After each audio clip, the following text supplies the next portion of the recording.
Hello and नमस्ते दोस्तों, स्वागत है सबका इस वीडियो में। इस वीडियो में मैं प्रतीक आप सबको बताने वाला हूं कि शार्क टैंक इंडिया शो क्या है, ये किस तरह का शो है, ये इसकी शुरुआत कब से यानी कब से कितने देशों में ये शो चलती है, इनमें जो आप बड़े बड़े नाम सुनते होंगे अश्नीर ग्रोवर, अमन गुप्ता, ये सब कौन है, किस किस कंपनी के मालिक हैं, ये एक एपिसोड का कितना चार्ज करते हैं। और मैं लास्ट में ये भी बताऊंगा कि जो जो तरह के आप वर्ड सुनते होंगे, इक्विटी, रेवेन्यू, प्री रेवेन्यू, ये सब क्या होता है, वैल्यूएशन, ये सब के बारे में ही बताऊंगा। इसलिए इस वीडियो को अंत तक जरूर देखिएगा। अगर आप ये वीडियो को अंत तक देख लेते हैं तो आपको बहुत फायदा होगा और आप फाइनेंशियल दुनिया में आप समझ पाओगे कि जो बोला जाता है वो सब क्या है, और एक अच्छा स्टार्टअप के बारे में भी आप सोच पाओगे।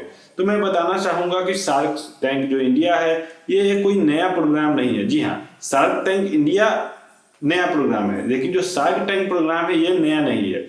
ये 40 देशों में पहले से ही चल रहा है और ये लगभग 30 से ज्यादा अवार्ड्स भी जीत चुकी है। जी हाँ, इस तरह के जो भी प्रोग्राम शार्क टैंक टाइप का चलता है किसी देश में, उसे अवार्ड भी काफी मिले हैं, क्योंकि इससे देश का भी भला होता है, लोगों का भी भला हो जाता है। ये किसी तरह का कंपटीशन नहीं है जहां पे आपको भाग लेना होता है और जीतना होता है। ये एक इस तरह का होता है जिसमें जो हमारे जो नए नए जमाने के जो बड़े बड़े लोग होते हैं वो सामने बैठे होते हैं, और आप जो कोई भी चीज, अगर आपके पास कोई अच्छा आइडिया हो या फिर आपके पास कोई अच्छा प्रोडक्ट हो जो आप घर पे बनाए हो, आप उनके सामने ले जाकर दिखाओ और अपनी कंपनी को कुछ हिस्सा उनको देकर उनसे काफी सारा पैसा ले लो, जिससे आप उनका बिजनेस और अपना बिजनेस भी बढ़ा पाओ। तो ये पूरा प्रोसेस होता है शार्क टैंक में।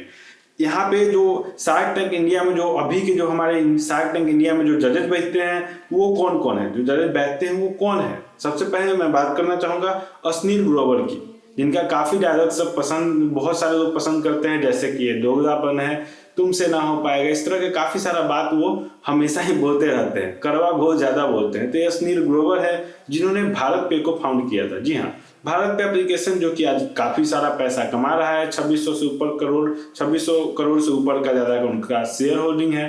तो ये बहुत ज्यादा पैसा ये कमा रहे हैं। तो ये उनके फाउंडर हैं। ये लगभग एक एपिसोड का 10 लाख रुपए चार्ज करते हैं। जी हाँ, ये एक एपिसोड में बैठते हैं, उसका 10 लाख रुपए सोनी से देते हैं। यहाँ पे दूसरे नंबर पे आती है विनीता सिंह, जो कि शुगर कॉस्मेटिक की फाउंडर है। शुगर कॉस्मेटिक एक बहुत बड़ी कंपनी है, उसका ये फाउंडर है और इनको 7 लाख रुपए पर एपिसोड मिल जाता है। तीसरे नंबर पे है पीयूष बंसल, जो कि काफी मेरे फेवरेट हैं और भी लोगों के वो काफी फेवरेट होंगे। इन्होंने लेंसकार्ट को फाउंड किया था। जी हाँ, इनकी पढ़ाई लगभग कनाडा से हुई थी। एक इंडियन आदमी थे जो कि कनाडा में भी जाकर पढ़ के आ चुके हैं और इन्होंने चश्मे को जमीन से आकाश तक पहुंचाया है। आप हर जगह लेंसकार्ट के ऐड देखते होंगे कि लेंसकार्ट का ये ऑफर, 2000 ऑफ, 4000 ऑफ, वो इन्हीं की कंपनी है और ये काफी पैसे कमाते हैं और काफी रिच हो चुके हैं, इसलिए ये उनमें जज का रोल प्ले करते हैं। इनको लगभग 7 लाख पर एपिसोड मिलता है। चौथे नंबर पे आते हैं अमन गुप्ता, जो कि बोट के सीईओ हैं, बोट के फाउंडर है। बोट जिसका हेडफोन्स आप यूज करते होंगे, बोट जिसका ये माइक है, इस तरह का चीजों को वो बेचकर फैशनेबल बनाकर काफी पैसे कमाते हैं। उनका भी नेटवर्क काफी अच्छा खासा है। वो भी लगभग एक एपिसोड के 8 लाख रुपए चार्ज करते हैं। और जो 5वें नंबर पे है वो है गजल सिंह। इनको ज्यादा लोग नहीं पहचानते होंगे, लेकिन ये मामा अर्थ की सीईओ है। जी हाँ, मामा अर्थ कंपनी में ये काम करती हैं, जिनका के सीईओ है। तो ये लोग भी काफी पैसे कमाते हैं। इनको पर एपिसोड 7 लाख रुपीज मिलता है। इसके बाद आती है नमिता थापर, जो कि एमक्यू फार्मास्यूटिकल्स की मालकिन है, जिनका कंपनी का लगभग 12 से 13 देशों में जिनका ऑफिसेज है, और ये लगभग 8 लाख रुपए पर एपिसोड चार्ज करती हैं। इसके बाद आते हैं अनुपम मित्तल, जिन्होंने शादी.com की फाइंड किया था, शादी.com को बनाया था, जहां पे काफी सारे लोगों को मैचअप करवाते हैं और उनकी शादी भी करवाते हैं, ऑनलाइन मोड में लोगों को उनके पसंद से मिलवाते हैं। तो इनका भी बहुत अच्छा रेवेन्यू रहा है और इनका जो स्टार्टअप था वो काफी सक्सेसफुल रहा है। ये एक एपिसोड के 7 लाख रुपए चार्ज करते हैं। अब आप शो में काफी सारा बातें सुनते होंगे फाइनेंशियल से रिलेटेड, जैसे कि इक्विटी। अब आप समझना चाहते होंगे कि इक्विटी क्या होता है। देखिए, मैं अगर आपको हिंदी में समझाऊं तो इसको हिस्सेदारी कहते हैं, या फिर इंग्लिश में शेयर भी कहते हैं। यानी अपनी कंपनी का कितना हिस्सा आप उन्हें दे रहे हो, इसको इक्विटी कहा जाता है। आप अपने 100% कंपनी में से कितना % उनके नाम कर रहे हो, ये इक्विटी शेयर करना होता है, एक तरह से शेयर होता है।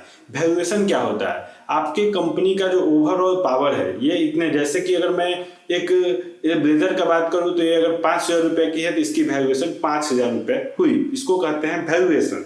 ग्रॉस सेल्स क्या होता है, आप ग्रॉस सेल वर्ड काफी सुनते होंगे। ग्रॉस सेल यानी अगर हम किसी चीज को बेचते हैं उसका जो सेलिंग हुआ है, मैंने कितना प्रोडक्ट बिका है, उसको ग्रॉस सेल कहा जाता है, जो कि ईयर वाइज या फिर मंथ वाइज काउंट किया जाता है।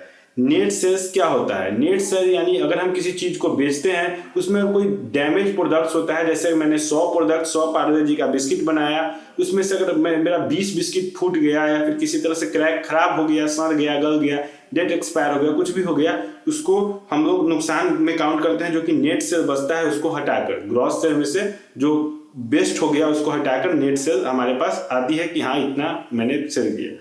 इसका रेवेन्यू क्या होता है, रेवेन्यू होता है यानी कि आपकी जो कमाई है वो टोटल कमाई कितनी हुई है। जैसे कि अगर पार्ले जी बिस्किट का एग्जांपल दे देता, अगर मैं 100 बिस्किट बेचता हूं तो 300 रुपए रेवेन्यू मेरा होता है। नेट रेवेन्यू क्या होता है, अगर उस 300 पे अगर मेरा कोई किसी तरह का खर्च आया है, अगर उसको काट लूं, इसके बाद जो बचता है काट छाट के, उसको नेट रेवेन्यू कहा जाता है, जो कि आपकी कमाई हुई। प्री रेवेन्यू क्या होता है, आप लोग प्री रेवेन्यू के बारे में तो सुने भी नहीं होंगे।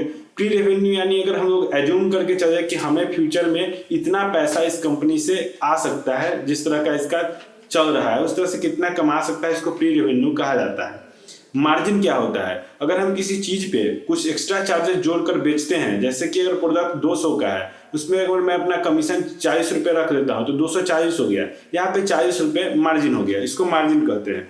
ओवरहेड क्या होता है, अगर हम लोग किसी तरह से अगर किसी कंपनी को अगर कहीं पे अगर वो एस्टेब्लिश है तो उसका रूम का खर्च, उसका एसी का खर्च, अगर वहाँ पे अगर कोई कार से आ रहा है तो उसका खर्च, जिस तरह का वहाँ पे सुविधाएं हैं, फिर कोई इंश्योरेंस प्रोवाइड करा रही है कंपनी अपने वर्कर्स को, उसका खर्च, उसको ओवरहेड में काउंट किया जाता है।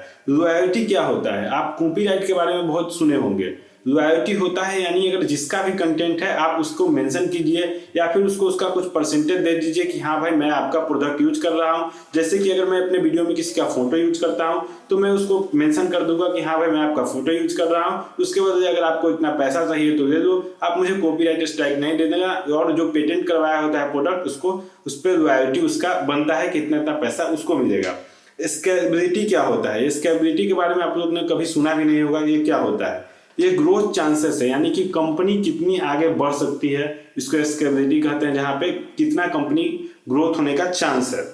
परचेज ऑर्डर क्या होता है, इसको पीओ भी शॉर्ट में बोला जाता है। ये एक तरह का एग्रीमेंट होता है परचेज के बारे में कि हाँ एक एग्रीमेंट होता है कि इतना इतना परचेज कोई कंपनी कर देती है आपसे, तो उसको परचेज ऑर्डर कहते हैं।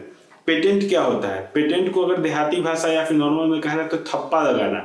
अगर आपने कोई चीज न्यू इन्वेंट किया है तो वो तो कोई भी चुरा कर सेल कर देगा, कुछ भी कर देगा, लेकिन आप अगर इसे पेटेंट करवा देते हो तो उस पर आपका मुहर लग जाएगा कि ये प्रतीक ने फाउंड किया है, तो ये सामान उसी का है। अगर कोई आदमी यूज करता है तो आप उसको कॉपीराइट क्लेम दे सकते हो। इसके बाद आता है ट्रेडमार्क क्या होता है। ट्रेडमार्क आपने बहुत सारा चीजों पे लोगो देखा होगा, जैसे कि मेरा ही पेटीएम प्रतीक का लोगो देखा होगा, या फिर सीखो इंडिया का आपने लोगो देखा होगा, या फिर स्लोगन आपने बहुत सारा सुने होंगे, जैसे कि मैं आपके साथ हूँ, जैसे भाजपा का भी स्लोगन है कि सबका साथ सबका विकास। इस तरह का जो स्लोगन होता है उसको बोला जाता है ट्रेडमार्क। एक लोगो होता है और एक स्लोगन, ये सब ट्रेडमार्क की श्रेणी में आते हैं। कॉपीराइट क्या होता है, कॉपीराइट अगर आपने किसी का इलीगल चीज यूज कर रहे हैं तो उस पे उस आदमी का कॉपीराइट बनता है। इसका कस्टमर एक्विजिशन कॉस्ट क्या होता है, देखिए ये वो होता है कि आप अगर अपने टीवी पे अगर बहुत सारे एड्स देखते हैं, आपको बताया जाता है कि हाँ भाई ये लो, ये अमूल का दूध, ये अमूल का दूध यूज कीजिए, जो एक्ट्रेस ये सब आके प्रचार करते हैं, उस पे जो एड्स पे जो कॉस्ट आता है उसको बोला जाता है कस्टमर एक्विजिशन कॉस्ट। तो ये सारी वर्ड्स जो कि आपको बहुत पहले से अननोन होंगे कि ये सब होता क्या है और शो में काफी यूज किया जाता है, तो अब आप अगर शो देखते होंगे तो अब आपको समझ में आ जाएगा कि बात किस चीज की चल रही है। और ये बहुत अच्छा शो है, हमारे भारत के लिए भी बहुत अच्छा है। न्यू स्टार्टअप्स को मौका मिल रहा है और छोटे छोटे लोग ग्रो हो रहे हैं इसको देखकर कि हाँ भाई वो कर सकते हैं तो मैं क्यों नहीं कर सकता हूँ। बहुत सारे लोग नए नए इन्वेस्ट करके जा रहे हैं, कोई रोबोट बना रहा है, कोई कृषि सेक्टर में कुछ बना रहा है। अगर आप भी अपने घर पे फालतू बैठे हुए हैं तो कुछ ना कुछ आप भी बनाओ, कम से कम कुछ ना हो पाए तो यूट्यूब पे वीडियो ही बनाओ, जिससे आप आगे बढ़ पाओ, देश आगे बढ़ पाएगा, आप आगे बढ़ पाओगे, आपकी फैमिली खुश, देश खुश, और आप जीवन में कुछ कर सकते हो। अब मैं मिलता हूँ अगले वीडियो में, तब तक के लिए जय हिंद, टाटा, बाय बाय।